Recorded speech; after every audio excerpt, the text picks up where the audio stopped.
Салам достор, байланышта Санчо Бек каналы. Бүгүн 2023 жылы чыгып болгон окуядан алынган Эркиндиктин үнү аттуу тасманы көрөбүз. Балдарды коргоо бөлүмүндө иштеген тыңчы уурдалган балдарды табыш үчүн ишинен да кайдалып, өтө бир чоң кылмыштуу топтун бетин ачат. Анда эмесе көрүүгө даяр болуп калсаңыздар, баштай берели.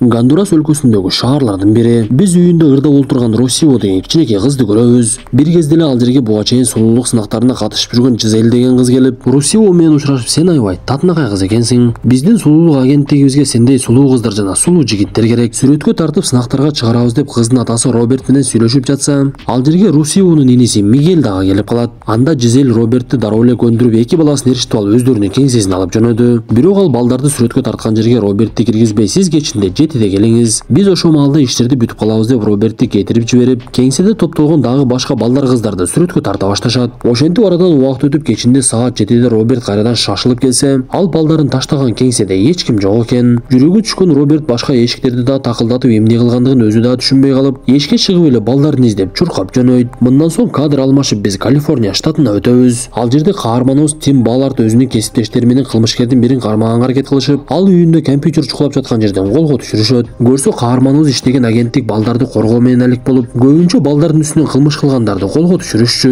Бул жолу Тим кесиптеши менен Эрнст Ошенский деген кылмышкерди кармайт. Тим кечинде кылмышкер камалып отурган жерге кирип, азыр эч ким деле калбай калды. Ошондуктан экөөбүз бул жерден чыгып өзүнчө сүйлөшүп алсак жакшы болот эле. Менин сенден өтө бир чоң суранычым бар. Бул нерсени эч кимге айтпагының. Мен дагы сага окшоп жашы жете электерге кызыгам. Мага жардам бере аласыңбы деп эле жанагы кылмышкерге өзүнүн сунушун айтат. Бул сөздөрдөн кийин каарманыбыз жумушунан чыгып үйүнө барган кезде, үйүндө Тимдин кичинекей балдар аябай көп экендигин көрөбүз. Ал эртеси жумушуна келип, башчысы Фросттон суранып, мага бир жума убакыт бериңиз деп, Фрост макул болгон кезде буга чейин өзү кармаган кылмышкерди бошотуп жиберип, анын үйүнө барып кылмышкер менен келишим түзө баштайт. Сизди сот түрмөгө 30 жылга кесип коюшу толук ыктымал. Бирок сиз мага жардам берсеңиз, мен дагы сизге жардам бере алам. Ошондуктан буга чейин сүйлөшкөндө мага дагы уурдалган балдардын бирин белек кылышыңыз керек. Мен дагы сиздин камалбай бошонуп кетишиңизге көмөк көрсөтөм десе, муну уккан кылмышкер кубанып кетип, Тимдин сөздөрүнүн баардыгына ишенип, өзүнүн тааныштарына байланышка чыга баштайт. Бир күнү кылмышкер Тимге биз тасманын башында көргөн жоголуп кеткен Мигелдин сүрөтүн көрсөткөнүн көрөбүз. Ал Тимге мактанып, мен сага бул баланы дайындап койдум. Сен дагы мага окшош экениңе аябай кубанычтамын деп жазса, Тимдин жини келип, сен эми чындыгында түрмөдөн чыкпайсың. Сенин шериктериңе каршы далилдерди топтоп алдык деп маалымат алгандан кийин, чек арадан жанагы кичинекей баланы алып келаткан жерден кармап алышат. Көрсө кылмышкерлер уурдалган балдарга дагы паспорт жасап коюшат экен. Анда Тим Мигель менен сүйлөшүп калса, ал башынан өткөн окуяны айтып бере баштады.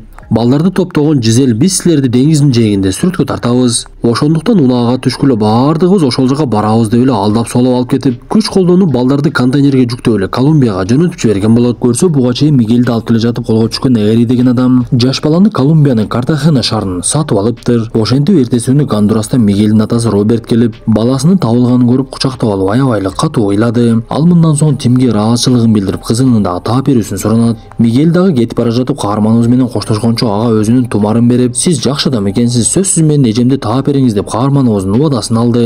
Мындан соң Тим дароо эле түрмөгө барып Мигелди сатып алып келген адамга жолугуп, эми сен өмүр бою түрмөдө каласың. Түрмөдө сендейлерге кандай мамиле кыларын билесиң да. Андан көрө менин суроолорума жооп бер деп эле кылмышкерлер тууралуу маалымат алып алат. Ошентип Тим башчысы Фростко жолугуп, мени Колумбияга жөнөтүңүз. Мен Мигелдин эжесин сөзсүз таап беришим керек. Мен ага убаданы берип койдум. Бул жумуш мен үчүн аябай эле оор турат. Балдардын кыйналганын көрүп, аларга жардам берген кезде гана жүрөгүм жаялат. Ошондуктан Колумбияга барганга мүмкүнчүлүк бериңизсе, башчысы каарманыбызга борооруп, барганга уруксат берип, чыгымына $10,000 дагы берет. Анда Тим Картахенага барып, ал жактагы кесиптештеринин бири Хорхеге жолугуп, ал адам каарманыбызды Вампиро деген адам менен тааныштырат. Көрсө бул Вампиро өзү бир кезде кылмышкер болуп жүрүп, түрмөгө олтуруп чыккандан кийин ал ишинен кайтып, уурдалган жаш балдарды сатып алып, боштондукка чыгарып жиберет экен. Ал каарманыбыз менен таанышкандан кийин, сенин бул жака келген максатың эмне? Мен сага эмнеге жардам беришим керек десе, Тим аны олуттуу карап, жаш балдар бул сата турган буюм эмес деп жооп берсе, Вампиро анын сөзүнө ишенип, макул, мен сага жардам берем деп айтат. Көрсө бул Вампиро Картахенадагы кылмыштуу дүйнөнү дээрлик баардыгын тааныйт экен. Тим дароо эле Жизель жөнүндө сурап баштаса, анын чын аты Жизель эмес. Ал кыздын аты жөнү Кетти Хуарес. Бир кезде Картахенанын мисси болуп жүргөн. Бирок аны менен сен эч качан жолуга албайсың. Ал өзүнүн ишенимдүү адамдарына гана жолугат. Сен уурдалган кызды табуу ишин эмнеден баштайын деп жатасың десе, каарманыбыз көп ойлонуп эртеси жообун алып келди. Көрсө Тим жергиликтүү Пабло Делгало деген бай адамды тааныйт экен. Анын максаты Паблону көндүрүп анын акчаларын иштетип, атайын жаш балдарды сата турган эс алуучу жай ачып, ал жерге балдарды уурдап саткандарга буйрутма беребиз. Кылмышкерлер балдарды алып келген кезде биз аларды кармап алсак болот деп иштеп чыккан оюн айтса, Вампиро менен Хорхе дароо эле макул болушат. Бирок эми чоң маселе Паблону көндүрүш керек болчу. Эң биринчи эле Вампиро Алакрана деген адамды чакырып келип, аны Тимге жолуктуруп, Тим кийимдерин алмаштырып, Америкадан келген бир өтө бай адамдай көрүнүп, биз ушундай бир эс алуучу жай ачалы деп жатабыз. Ал жака бизге кызмат кылган 60 чакты кичинекей кыздар керек. Сен бизге таап бере аласыңбы деп эле Алакранага кайрылса, ал эмне дешин билбей эле унчукпай туруп калат. Көрсө бул Алакранадагы Жизель менен кошо иштешип балдарды уурдап сатат экен. Аларга буга чейин мынчалык чоң буйрутма чыкпагандыктан эмне дешин билбей эле унчукпай калды. Бирок ортодон Тимдин башчысы Фрост коңгуроо кылып, сен каяктагы балейни баштап атасың? Мен мындай нерселерге уруксат бербедим эле го. Көп эле башымды оорутпаганыңдагы кийимдериңди алып бул жака кайтканың. Болбосо иштен айдаласың десе, муну уккан Тим Вампиро менен сүйлөшүп олтуруп калат. Анда Вампиро Тимге сөз баштап өзүнүн окуясы жөнүндө айтып берип, мен көп жылдар кылмыштуу топко аралашып, кылмыш иши менен аябай эле көп жүрдүм. Бирок отуруп чыккандан кийин дагы деле ошол жолго барып, күндөрдүн биринде өзүмө дагы сезилип, кылмыш жана күнөө иштери мени аябай чарчатып койгондугун байкадым. Ошентип күндөрдүн биринде жашоомдун мааниси кетип, өзүмдү өзүм өлтүргүм келип, бирок ошол убакытта Кудай Таала ой салдыбай туруп адамдарга жакшылык кылууну чечип, жакшы иштерге барып кайрадан жашоомдун маанисин таап алдым. Ошондуктан сага дагы кеңешим, жакшы ишти баштаган болсоң аягына чыгар деп айтат. Муну уккан Тим башчысынын сөзүн укпай иштен айдалып кетүүнү чечип, баштаган ишин аягына чыгарып, Мигелдин эчеси Росиону табууну көздөйт. Тим иштен кетемин деп башчысына айтып, бирок андан дагы бир жолу суранып, Колумбиядагы Американын элчилигине байланышка чыгыңыз. Алар бизге көмөк көрсөтүшсүн десе, Фрост дароо эле макулдугун берип, мындан соң каарманыбыз дароо эле Пабло Делгалого барат. Ал Паблого болуп жаткан окуяны түшүндүрүп, бизге сизден акчалай жардам керек. Балдарды кулчулуктан куткарышыбыз керексе, Пабло анын айтканда көнбөй жатып, акырында уурдалган Росионун сүрөтүн көрсөткөндө гана макулдугун берет. Анда каармандарыбыз дароо эле аралды ижарага алып, ал жерден даярдана башташып, бул тууралуу маалыматты кылмышкерлерге дагы жеткиришип, алар дагы уурдалган балдарын даярдай башташат. Бир күнү каармандарыбыз кечинде кылмыштуу топтун мүчөлөрү менен жолугушуп, келишимди бекемдеп, бизге көбүрөөк балдар, кыздар керек десе, Кетти аларга жооп берип, 50дөн кем эмес алып келип берем деп айтат. Ошентип белгиленген күн келип, Хорхе өзүнүн жоокерлери менен аралдан алыс эмес жерде бекинип турушат. Бул убакта кылмышкерлер аралга балдарды алып келе башташып, бирок алардын саны аябай аз болгондуктан Кетти Тимди ишендирип, бул биринчи гана бөлүгү, эми дагы келет. Бир аз сабыр кылып туралы десе, Тим Хорхеге байланышка чыгып, азырынча келбегиле деп айтат. Ошентип арадан бир канча убакыт өткөндөн кийин балдардын экинчи бөлүгү келип, жоокерлер дагы ишке кирише баштады.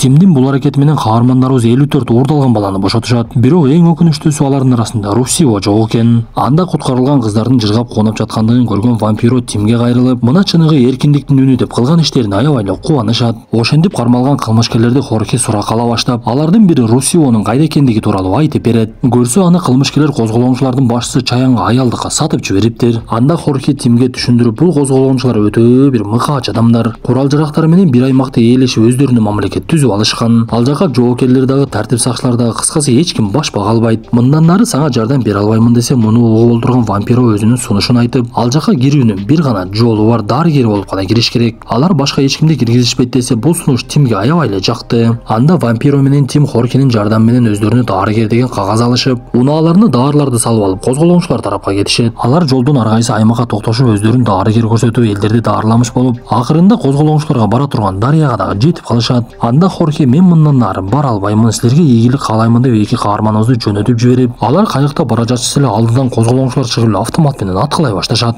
Бир кезде эле жетип келишип, каармандарыбыздын кайыгын аңтар-теңтер кыла баштап, биз бирөөңөрдү гана алып кете алабыз, кана кимиңерди алып кетели десе, Тим дароо эле өзүн сунуштап, Вампиро ал жерде калып, каарманыбыз андан нары жалгыз кетет. Козголоңчуларга барган Тим ал жактагы өтө көп сандагы кулдарды көрдү.